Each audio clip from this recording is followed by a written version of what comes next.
ओम नमः शिवाय। जय श्री कृष्ण, जय श्री हरि। प्रिय भक्तजनों, आप सभी का मायरा वॉइस चैनल में हार्दिक स्वागत है। आप सभी का दिन शुभ और मंगलमय हो। आज की इस वीडियो में आप सुनेंगे माघ मास का अध्याय 21। तो प्रेम से बोलिए विष्णु भगवान की जय हो। लोमश जी कहने लगे कि पूर्व काल में अवंती देश में वीरसेन नाम का राजा था। उसने नंदा के किनारे राजस्व यज्ञ किया और अश्वमेध यज्ञ भी किए, जिनके खंभे सोने के बनाए गए। ब्राह्मणों को अन्न का बहुत सा दान किया और बहुत सी गाय, सुंदर वस्त्र और सोने के आभूषण दान में दिए। वह देवताओं का भक्त और दान करने वाला था। भद्रक नाम का एक ब्राह्मण, जो अत्यंत मूर्ख, कुलीन, कृषि कार्य करने वाला, दुराचारी तथा अधर्मी था, वह भाई बंधुओं का त्यागा हुआ इधर उधर घूमता हुआ देव यात्रियों के साथ प्रयाग में आया और माघ में उसके साथ 3 दिन तक स्नान किया। वह 3 दिन में ही निष्पाप हो गया। फिर वह अपने घर चला गया। वह ब्राह्मण और राजा दोनों एक ही दिन मृत्यु को प्राप्त हुए। मैंने इन दोनों को बराबर इंद्रलोक में देखा। तेज, रूप, बल, स्त्री, वस्त्र और आभूषणों में दोनों समान थे। ऐसा देखकर उसके महात्म्य को क्या कहा जाए। राजस्व यज्ञ करने वाला स्वर्ग का सुख भोग कर फिर भी जन्म लेता है, परंतु संगम में स्नान करने वाला जन्म मरण से रहित हो जाता है। गंगा और यमुना के संगम की हवा के स्पर्श से ही बहुत से दुख नष्ट हो जाते हैं। अधिक क्या कहें, और किसी भी तीर्थ में किए गए पाप माघ मास में प्रयाग में स्नान करने से नष्ट हो जाते हैं। मैं पिशाच मोचन नाम का एक पुराना इतिहास सुनाता हूँ। इस इतिहास को यह कन्याएं और तुम्हारा पुत्र भी सुने, उससे इसको स्मृति प्राप्त होगी। पुराने समय में देवहूति नाम का बड़ा गंभीर और वेदों का पारंगत एक वैष्णव ब्राह्मण था। उसने पिशाच को निर्मुक्त किया था। वेद निधि कहने लगे कि वह कहाँ का रहने वाला, किसका पुत्र, किस पिशाच को उसने निमुक्त किया। आप विस्तार पूर्वक यह सब कथा सुनाइए। लोमश ऋषि ने कहा, कल्पज्ञ से निकली हुई सुंदर सरस्वती के किनारे पर उसका स्थान था। जंगल के बीच में पुण्य जल वाली सरस्वती बहती थी। वन में अनेक प्रकार के पशु भी विचरते थे। उस ब्राह्मण के शाप के भय से पवन भी बहुत सुंदर चलती थी और वन चैत्र रथ के समान था। उस जगह धर्मात्मा देवहूति रहता था। उसके पिता का नाम सुमित्र था और वह लक्ष्मी के वरदान से उत्पन्न हुआ था। वह सदैव आत्मा को स्थिर रखता, गर्मी में अपने नेत्र सूर्य की तरफ रखता, वर्षा में खुजली जगह पर तपस्या करता, हेमंत ऋतु में सारस्वत सरोवर में बैठता और त्रिकाल संध्या करता। जितेंद्रिय और सत्यवादी भी था। अपने आप गिरे हुए फल और पत्तियों का भोजन करता था। उसका शरीर सूखकर हड्डियों मात्र रह गई थी। इस प्रकार उसको तप करते हुए वहां पर 1000 वर्ष बीत गए। तप के प्रभाव से उसका शरीर अग्नि समान प्रज्वलित था। विष्णु की प्रसन्नता से ही वह सब कर्म करता। दधीची ऋषि के वरदान से ही वह श्रेष्ठ वैष्णव हुआ था। एक समय उस ब्राह्मण ने वैशाख महीने की एकादशी को हरि की पूजा कर उनकी सुंदर स्तुति तथा विनती करी। उसकी विनती सुनकर भगवान उसी समय गरुड़ पर चढ़कर उसके पास आए। चतुर्भुज, विशाल नेत्र, मेघ और जैसा स्वरूप भगवान को स्पर्श देकर प्रसन्नता के मारे उसकी आंखों में आंसू भर आए और कृतकृत्य होकर उसने भगवान को प्रणाम किया। उसने अपने शरीर को भी याद न रखा और भगवान के ध्यान में लीन हो गया। तब भगवान ने कहा कि हे देवहूति, मैं जानता हूँ कि तुम मेरे परम भक्त हो। मैं तुमसे अति प्रसन्न हूँ। तुम वर मांगो। इस प्रकार भगवान के वचन सुनकर प्रेम के मारे लड़खड़ाती हुई वाणी में कहने लगा कि हे देवादिदेव, अपनी माया से शरीर धारण करने वाले आपका दर्शन देवताओं को भी दुर्लभ है। अब आपका दर्शन भी हो गया, मुझको और क्या चाहिए। मैं सदैव आपकी भक्ति में लगा रहता हूँ। भगवान उसके वचन को सुनकर कहने लगे कि ऐसा ही होगा, तुम्हारे तप में कोई बाधा नहीं पड़ेगी। जो मनुष्य तुम्हारे कहे गए स्रोत को पढ़ेगा, उसकी मुझ में अचल भक्ति होगी। उसके धर्म कार्य सांगोपांग होंगे और उसके ज्ञान में परम निष्ठा होगी। तो प्रेम से बोलिए विष्णु भगवान की जय हो। श्री हरि के अनंत स्वरूपों की जय हो। अब सुनते हैं लपसी तपसी की कहानी। इस कहानी को सभी कथा के बाद अवश्य पढ़ना चाहिए। तो आइए सुनते हैं लपसी और तपसी की कहानी। एक समय की बात है, एक छोटे से गांव में दो दोस्त रहते थे जिनका नाम लपसी और तापसी था। तपसी हमेशा भगवान की श्रद्धा में लीन रहता था और लपसी सवा सेर की लापसी बनाकर भगवान को भोग चढ़ाता था। एक दिन दोनों इस बात के लिए बहस करने लगते हैं कि दोनों में बड़ा कौन है। तपसी बोलता है कि मैं रोज भगवान की पूजा करता हूँ, इसलिए मैं बड़ा हूँ। उधर लपसी कहता है कि मैं रोज भगवान को भोग लगाता हूँ, इसलिए मैं बड़ा हूँ। उसी वक्त नारद जी वहाँ से गुजर रहे थे। उन्होंने देखा कि लपसी और तपसी दोनों किसी चीज़ को लेकर बहस कर रहे हैं। उन्होंने उन दोनों से पूछा कि तुम क्यों लड़ रहे हो। उन दोनों ने अपने बड़े होने के कारण बताया। फिर नारद जी बोले कि इस बात का फैसला मैं कर सकता हूँ कि कौन बड़ा है। अगले दिन वह दोनों नहा धोकर अपने अपने काम में लग गए। फिर नारद जी चुपके से आए और तपसी के सामने 1.25 करोड़ की अंगूठी रख दी ताकि वह जान सके कि तपसी के मन में कितना लालच है। जब तपसी की नज़र उस अंगूठी पर पड़ी तब उसने चुपचाप उससे अपने पैर के नीचे छिपा लिया। फिर नारद जी ने लपसी के सामने अंगूठी रखी। अंगूठी पाकर उसने सोचा कि यह अंगूठी तो बहुत महंगी लग रही है, यह जिस किसी की होगी वह बहुत परेशान होगा। फिर वह बाहर जाकर उसके असली मालिक को खोजने लगा, लेकिन वह नहीं मिला। तो लपसी ने उस अंगूठी को अपने गाँव के मुखिया को दे दिया, क्योंकि वह नहीं चाहता था कि किसी दूसरे की अंगूठी को वह अपने पास रखे। उसने मुखिया से कहा कि यह जिस किसी की भी अंगूठी है उसको वापस कर देना। फिर लपसी उस जगह पर जाता है जहाँ पर तपसी अपनी तपस्या कर रहा होता है।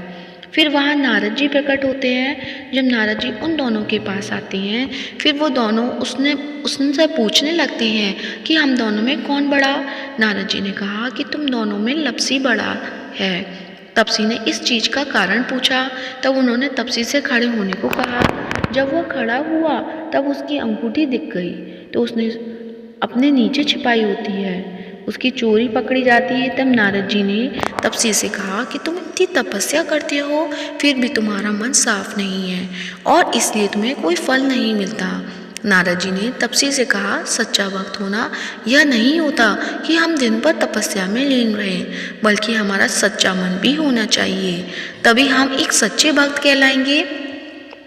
तपसी अपने किए पर शर्मिंदा हो गया।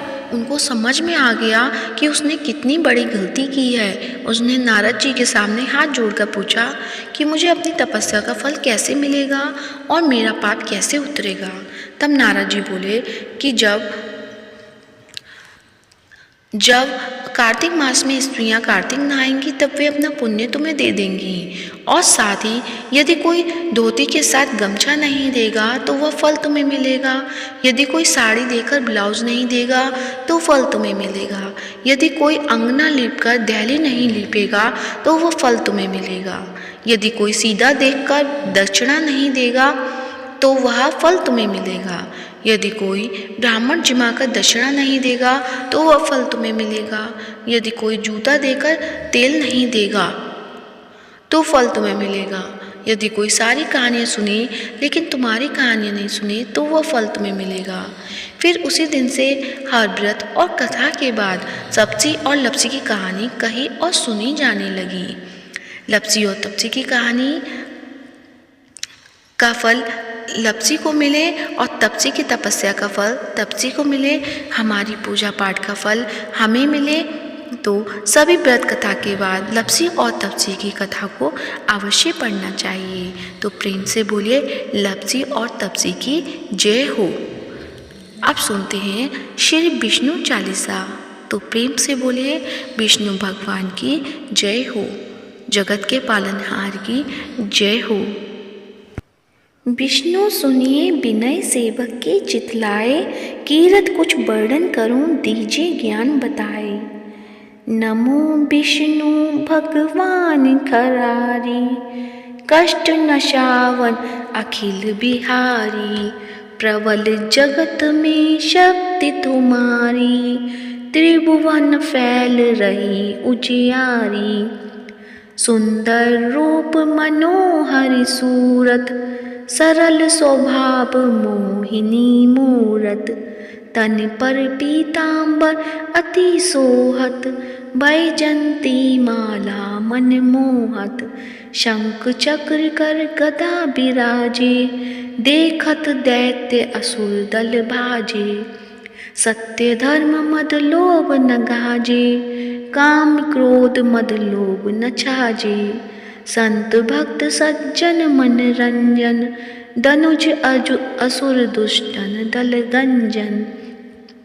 सुख उपजाए कष्ट सब भंजन, दोष मिटाए करत जन सज्जन।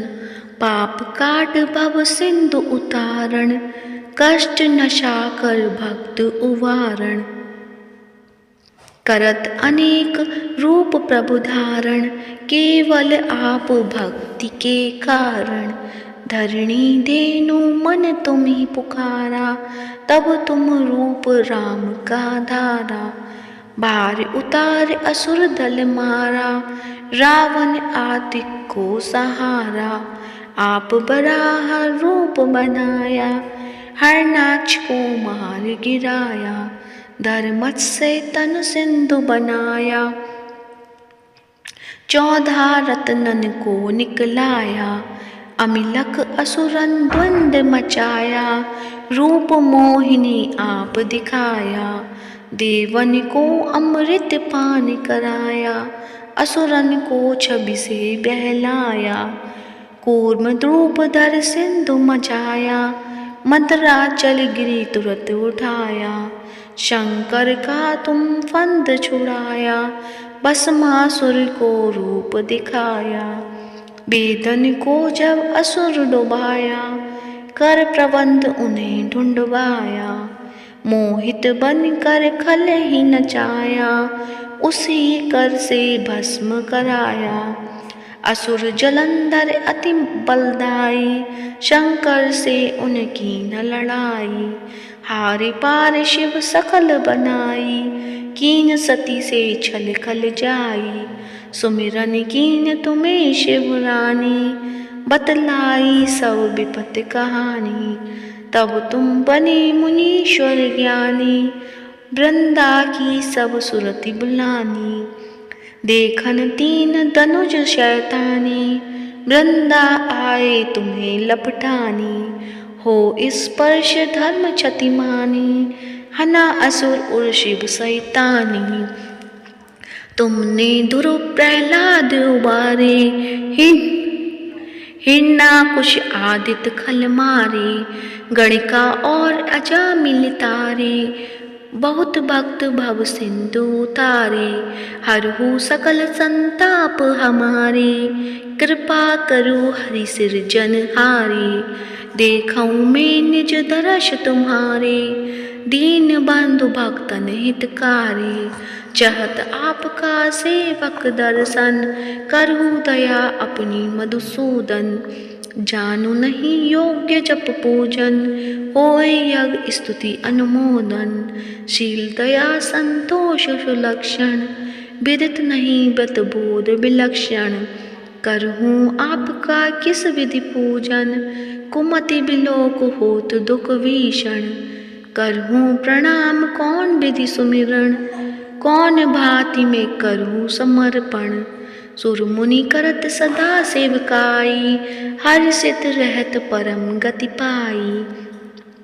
दीन दुखिन पर सदा सहाई, निज जन जान लेव अपनाई। पाप दोष संताप नशाओ, भवबंधन से मुक्ति कराओ। सुख संपत्ति दे सुख उपजाओ, निज चरणन का दास बनाओ।